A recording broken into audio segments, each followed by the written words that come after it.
It's a pretty well-known fact that technology is addicting and can have negative and positive effects on society.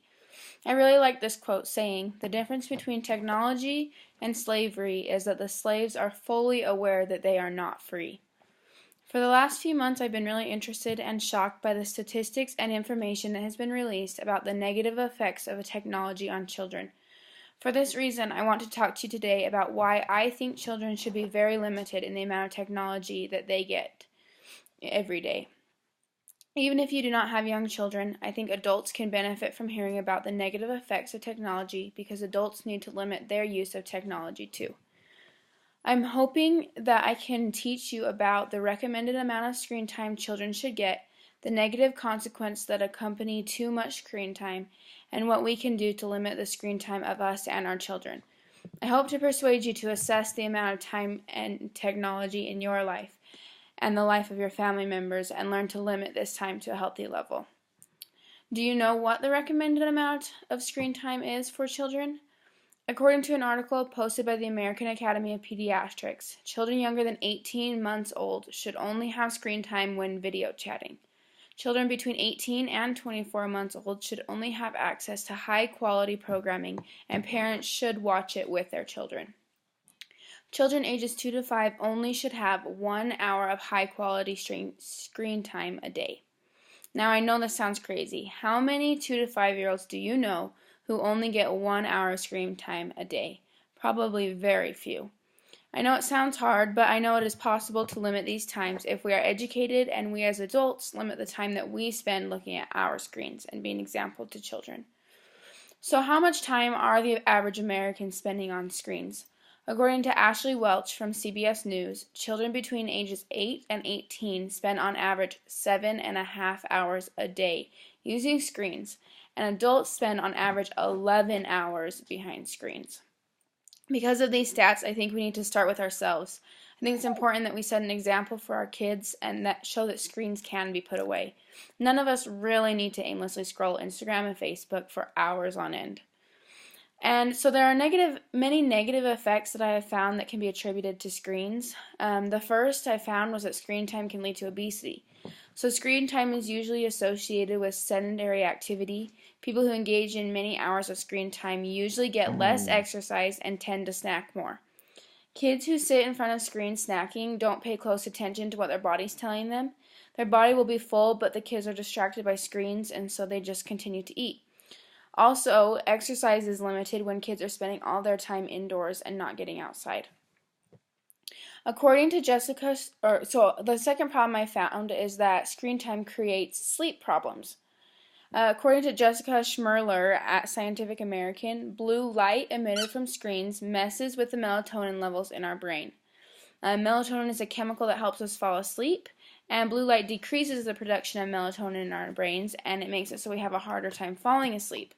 And also, lack of sleep can be attributed to obesity, which goes back to the first problem that I stated. Screen time can lead to behavioral problems and education problems.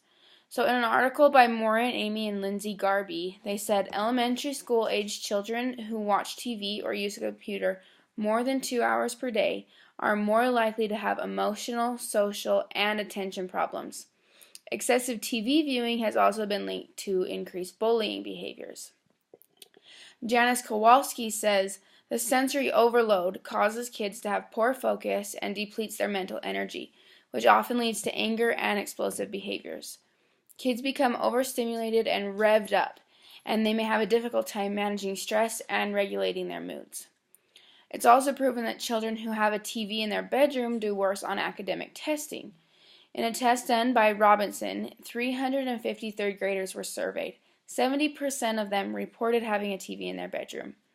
These students scored between 7 and 9 points lower on standardized math, reading, and language arts tests. Another article said that rather than having to take the time to process a mother's voice into words, visualize complete pictures, and exert a mental effort to follow a storyline. Kids who follow stories on their smartphone get lazy. The device does the thinking for them, and as a result, their own cognitive muscles remain weak. The fourth problem I found with too much screen time is that screen time can lead to a higher level of violence in kids. So, first, exposure to violence in video games not only desensitizes people to violence, but it also decreases their empathy in children and adults. After watching violent movies or playing violent video games, people are less likely to show empathy. Frequent exposure to media violence during childhood can be related to violent behaviors later in life. In one study that I found, it stated that video games and computer time were the most strongly related to violence in children. Another thing that I've noticed in my own life is that technology has made it so I always need to be entertained. What do we do when we have a moment of silence? Think about our day, count our blessings, meditate? Nope. We get on our phones and mindlessly scroll. That's what a lot this is a lot to do with the addictiveness of technology, is that we can't stand not being entertained for 30 seconds, or we can't stand a moment of silence. I also have noticed that kids are needing technology to focus. When I was in elementary school, we were thrilled when the teacher whipped out the overhead machine. Now kids are being taught with videos, music, and apps. All of the stimulation from the invention of advanced technology makes it harder for children to pay attention to learning material that is not accompanied with technology. All of these negative factors of too much screen time are affecting our society and the kids who live in it.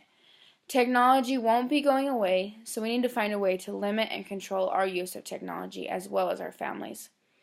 So, why is technology addicting? So, screen time actually creates significant changes in the brain's chemistry. Mostly, technology makes us release dopamine. Dopamine is the pleasure hormone, and it is often associated with addictions. What can we do to combat the harmful effects of technology?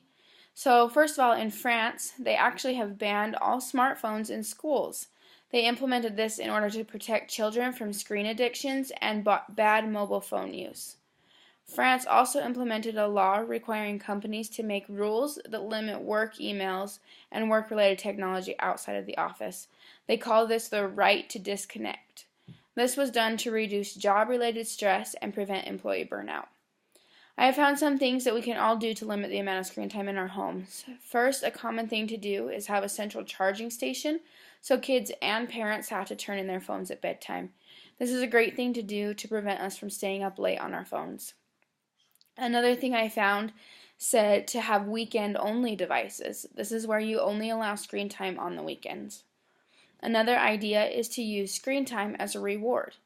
It does not need to be an everyday thing. Technology is a privilege, not a right. So in conclusion, you can see that there are many adverse effects from technology. We need to limit children under 1 hour of screen time a day, and adults need to limit their screen time as well.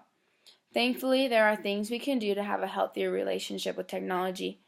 Technology is not all bad. There are many good effects on it, but we just need to remember that it is good in moderation. I hope you've been inspired to change your ways and start a healthier lifestyle with less technology.